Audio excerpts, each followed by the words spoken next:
शहदादकोट में सिंध तरक्की पसंद पार्टी पारां तालका अस्पताल में डॉक्टरनि, लेडी डॉक्टर, दवाउनि ऐं ॿियनि सहूलियतुनि जी खोट ऐं ट्रामा सेंटर खे बहाल न करण ख़िलाफ़ 3 ॾींहं बि प्रेस क्लब अॻियां अलामती बुख हड़ताली कैंप क़ाइमु कई वई। उन मौक़े ते अॻुवाणनि भाई साहब शहदादकोट सां ॻाल्हाईंदे चयो आहे त कोट तालको जेको आहे उहो बुनियादी तौर ते तमामु माना डिघो तालको आहे।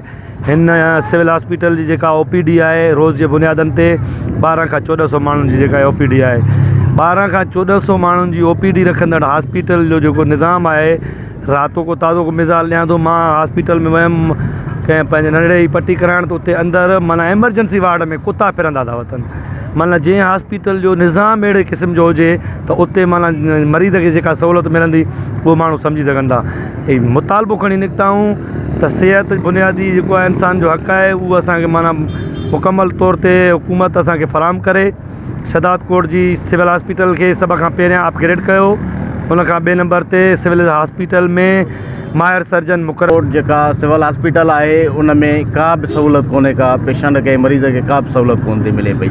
इवन जेका हिकिड़ी इंजेक्शन आहे 5 रुपए वारी, उहा बि लिखी ॾियनि था ॿाहिरों वठी अचो।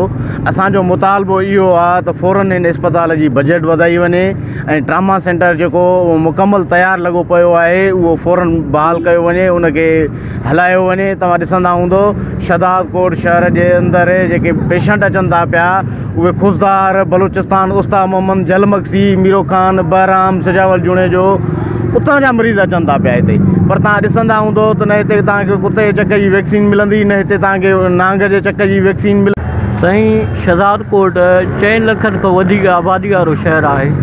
हिते सिहत जूं के बि सहूलियतूं न आहिनि। ख़ासि करे तालका अस्पताल जेका शहदादकोट जी आहे उन में त का बि सहूलियत न आहे।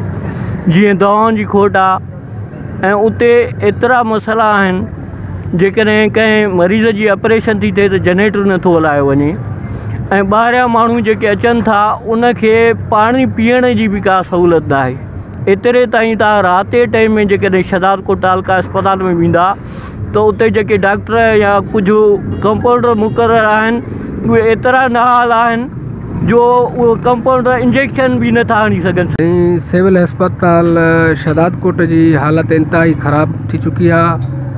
उन खां अलावा हिते हिकिड़ी पेनाडाल जी जेका टेबलेट आहे उहा बि कान थी मिले। माण्हुनि में वॾी हिकिड़ी बेचैनी आहे ऐं ग़रीब गुरबो जेको अस्पताल अचे पियो उनखे डॉक्टर ॾिसण जे लाइ तयारु न आहिनि। इन जे करे असां मुतालबो कयूं था त शहदादकोट जी अस्पताल खे अपग्रेड करे हिते जेके बि सहूलियतूं आहिनि जे मेडिकल जे हवाले सां उहे मुहैया कयूं वञनि। STP पारां 3 ॾींहंनि खां ही जारी जेका एहतिजाजी कैंप आहे, इन जो मक़सदु इहो आहे त शहदादकोट जी तालका अस्पताल में डॉक्टरनि समेत जेके बुनियादी सहूलियतुनि जी खोट जो नोटिस वठी शहदादकोट जी तालका अस्पताल खे अपग्रेड करे उन में डॉक्टर जेके मुख़्तलिफ़ शोबनि जा माहिर डॉक्टर आहिनि उन्हनि खे मुक़ररु करे दवाउनि समेत जेके ॿियूं बुनियादी सहूलियतूं आहिनि उहे मुहैया करे ॾिनियूं वञनि। हिन सिंध सरकार ऐं ॿियनि वस वारनि खां मुतालबो कयो आहे त शहदादकोट जी जेका तालका अस्पताल आहे उनजी जेको तबाहकारी आहे उनजो नोटिस वठी ट्रामा सेंटर खे बहाल करे ॾिनो वञे। कैमरामैन अरशद शेख ऐं साथी रिपोर्टर गुलाम अली बिरोही सां गॾु शाहिद अवान, वाइस ऑफ शहदादकोट।